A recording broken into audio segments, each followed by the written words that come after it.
ಶ್ರೀ ಗುರುಭ್ಯೋ ನಮಃ. ಹರಿ ಓಂ. ಗುಹಾಮುಖಂ ತೀರ್ಥನೇತ್ರಂ ವೇದಸ್ಥಾನಂ ವನಾಯನಂ ಯತ್ಯರ್ಥಂ ಗೌತಮ ಕ್ಷೇತ್ರಂ ಚಿತ್ರಂ ತತ್ತನುವದ್ಬಭೌ. ಗುಹಾಮುಖಂ ಕುಂಭಾಸಿಯಲ್ಲಿ ಯಮಗುಹ ಅಂತ ಯಾವುದೋ ಒಂದು ಗುಹೆ ಇದೆ. ಗೌತಮ ಅಂತಂದ್ರೆ ಈ ಕ್ಷೇತ್ರದ ಅವಯವಗಳು ಯಾವ್ಯಾವ್ದು ಅಂತ ತೋರಿಸಿಕೊಡ್ತಾ ಇದ್ದಾರೆ. ಕುಂಭಾಸಿ ಎಂಬಂತಹ ಕ್ಷೇತ್ರದ ಮುಖ, ಕಣ್ಣುಗಳು, ಕೈಕಾಲುಗಳು, ಶರೀರ ಎಲ್ಲ ಯಾವುದು ಅಂತ ತೋರಿಸಿಕೊಡ್ತಾ ಇದ್ದಾರೆ.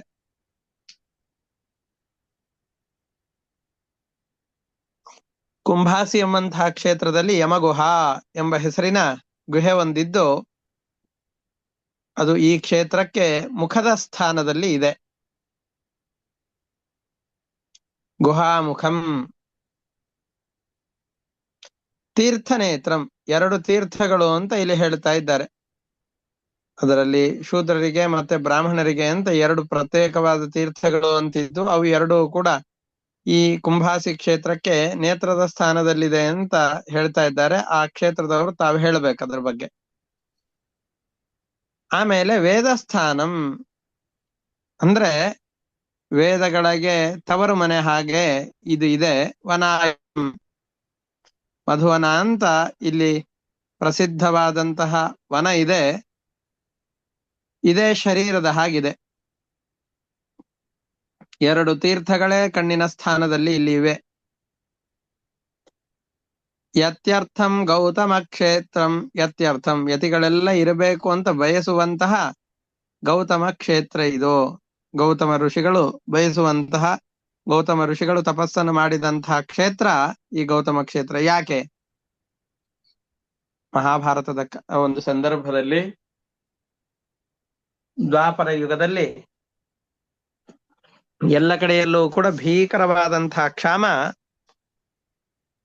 ಅಪ್ಪಳಿಸಿದಾಗ ಬ್ರಾಹ್ಮಣರೆಲ್ಲರೂ ಕೂಡ ತಮಗೆ ಆಶ್ರಯ ಎಲ್ಲಾದ್ರೂ ಸಿಗಬಹುದೋ ಅಂತ ಯೋಚನೆ ಮಾಡಿಕೊಂಡು ಬಂದಾಗ, ಗೌತಮ ಮಹರ್ಷಿಗಳ ತಪಸ್ಸಿನ ಪ್ರಭಾವದಿಂದಾಗಿ ಅವರು ಗಂಗೆಯನ್ನ ಒಲಿಸಿಕೊಂಡಿದ್ದಂತಹ ಪ್ರಭಾವವಾಗಿ ಅವರ ಕ್ಷೇತ್ರದಲ್ಲಿ ಒಳ್ಳೆ ಮಳೆ ಬೆಳೆ ಎಲ್ಲವೂ ಇತ್ತು. ಯಾವುದೇ ವಿಧವಾದಂತಹ ಬರಗಾಲಕ್ಕೆ ಆಸ್ಪದವೇ ಇರಲಿಲ್ಲ. ಅಂತಹ ಗೌತಮ ಋಷಿಗಳು ತಪಸ್ಸನ್ನ ಮಾಡಿ ಅವರು ತಮ್ಮ ಆಶ್ರಮಕ್ಕೆ ಆಗಮಿಸಿದಂತಹ ಋಷಿಗಳೆಲ್ಲರಿಗೂ ಕೂಡ ಅವಕಾಶವನ್ನು ಕಲ್ಪಿಸಿ ಉಪಕಾರ ಮಾಡಿದಂತಹ ಸ್ಥಳ ಈ ಸ್ಥಳ ಅಂತ ಗೌತಮ ಕ್ಷೇತ್ರ ಅಂತ ಪ್ರಸಿದ್ಧಿ. ಇದೆಗಳ ಶರೀರದಂತೆ ಕಾಣಿಸ್ತಾ ಇದೆ. ಯಮಗುಹ ತೀರ್ಥಗಳೇ ಕಣ್ಣಿನ ಹಾಗಿದೆ, ವೇದಗಳೇನೆ ಅವರ ಮನೆಯ ಹಾಗಿದೆ, ವನವೇ ಅವರ ಮನೆಯಲ್ಲಿ ಅವರ ತವರು ಕ್ಷೇತ್ರದ ಹಾಗಿದೆ. ಇದು ವನವೇ ಅವರಿಗೆ ಆಶ್ರಯವಾಗಿರುವಂತಹ ಭೂಮಿಯಾಗಿದೆ. ಇಂತಹ ಯತಿಗಳೂ ಕೂಡ ಬಂದು ವಾಸ ಮಾಡಲಿಕ್ಕೆ ಅಂತ ಬಯಸುವಂತಹ ಕುಂಭಾಸಿ ಕ್ಷೇತ್ರ ಮುನಿಗಳಾದಂತಹ ಗೌತಮ ಋಷಿಗಳ ಸಾಮ್ಯವನ್ನ ಪಡಿತಾ ಇದೆ ಅಂತ ಇದರಲ್ಲಿ ಹೇಳ್ತಾ ಇದ್ದಾರೆ.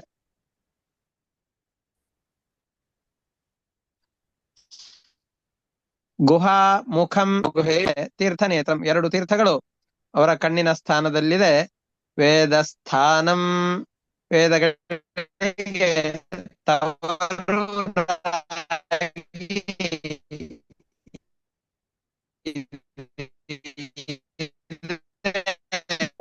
ಬ್ರೇಕ್ ಆಗ್ತಾ ಇದೆ. ನನ್ಗೊಬ್ಳಿಗ ಇಲ್ಲ ಎಲ್ರಿಗೂ ಆಗ್ತಾ ಇದೆ ಗೊತ್ತಿಲ್ಲ. ಏನು ಕೇಳಿಸ್ತಾ ಇಲ್ಲ. ಹೌದು, ಬ್ರೇಕ್ ಆಗ್ತಾ ಇದೆ ತುಂಬಾ.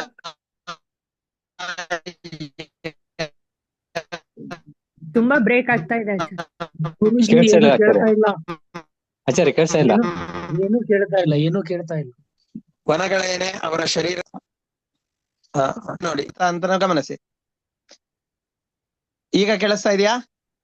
ಸರಿ. ಗುಹಾಮುಖಂ, ಗುಹೆಯೇ ಮುಖದ ಹಾಗಿದೆ. ತೀರ್ಥನೇತ್ರಂ ತೀರ್ಥಗಳೇ ಕಣ್ಣಿನ ಹಾಗಿದೆ. ವನಾಯನಂ ವನವೇ ಇದಕ್ಕೆ ಆಶ್ರಯವಾಗಿದೆ. ವೇದಸ್ಥಾನಂ ವೇದಕ್ಕೆ ತವರೂರಿನ ಹಾಗಿದೆ. ಯತ್ಯರ್ಥಂ ಯತಿಗಳು ಬಯಸುವಂತಹ ಗೌತಮ ಕ್ಷೇತ್ರಂ ಗೌತಮ ಋಷಿಗಳಿಂದ ತಮ್ಮ ಆಶ್ರಮಕ್ಕೆ ಬಂದಂತಹ ಯತಿಗಳಿಗೆ ಅವಕಾಶವನ್ನಿತ್ತಂತಹ ಸ್ಥಾನವಾದಂತಹ ಈ ಕುಂಭಾಸಿಯು ತತ್ತನುವತ್ ಗೌತಮ ಋಷಿಗಳ ಶರೀರದಂತೆ ಬಭೌ ಶೋಭಿಸುತ್ತಾ ಇದೆ, ಆಶ್ಚರ್ಯ ಇದೋ ಅಂತ ಹೇಳ್ತಾ ಇದ್ದಾರೆ. ಗುಹಾಮುಖಂ ತೀರ್ಥನೇತ್ರಂ ವೇದಸ್ಥಾನಂ ವನಾಯನಂ ಯತ್ಯರ್ಥಂ ಗೌತಮ ಕ್ಷೇತ್ರಂ ಚಿತ್ರಂ ತತ್ತನುವದ್ ಬಭೌ ಅಂತ ಈ ಶ್ಲೋಕದ ಭಾವಾರ್ಥ. ಇದರಲ್ಲಿ ಯಾವ್ದಾದ್ರು ಪದಗಳಿಗೆ ಅರ್ಥ ಆಗ್ಲಿಲ್ಲ ಅಂತಂದ್ರೆ ಕೇಳಬಹುದು, ಅವಕಾಶ ಇದೆ. ಇವತ್ತಿಗೆ ಎಷ್ಟಕ್ಕೆ ನಿಲ್ಲಿಸ್ಕೊಂಡಿರೋ. ಸರ್ ಚಿತ್ರಂ ಅಂದ್ರೆ ಏನು? ಚಿತ್ರಂ ಆಶ್ಚರ್ಯವು. ಇದು ತನ್ನುವುದು ತತ್ತನುವತ್ ಅವರ ಶರೀರದಂತೆ ಗೌತಮ ಋಷಿಗಳ ಶರೀರದಂತೆ ಕುಂಭಾಸಿ ಕ್ಷೇತ್ರವು ಶೋಭಿಸ್ತಾ ಇದೆ ಅಂತ. ಸರ್ ಈ ಆಶ್ಚರ್ಯ ಶಬ್ದವನ್ನು ಎಲ್ಲಿ ಜೋಡಿಸ್ಬೇಕು? ಇದು ಅವರ ಶರೀರದಂತೆ ಕಾಣಿಸ್ತಾ ಇದೆ, ಆಶ್ಚರ್ಯ. ಹಾಗೆ, ಓಕೆ, ಸರಿ ಸರ್.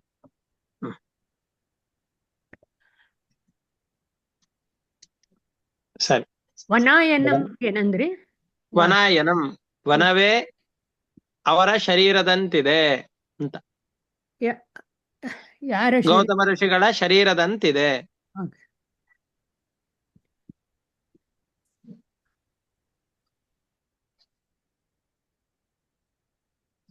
ಸರಿ, ಹಾಗಾದ್ರೆ ಇವತ್ತಿನ ಪಾಠವನ್ನು ಇಷ್ಟಕ್ಕೆ ನಿಲ್ಲಿಸ್ಕೊಂಡಿರೋಣ. ಹರಯೇ ನಮಃ.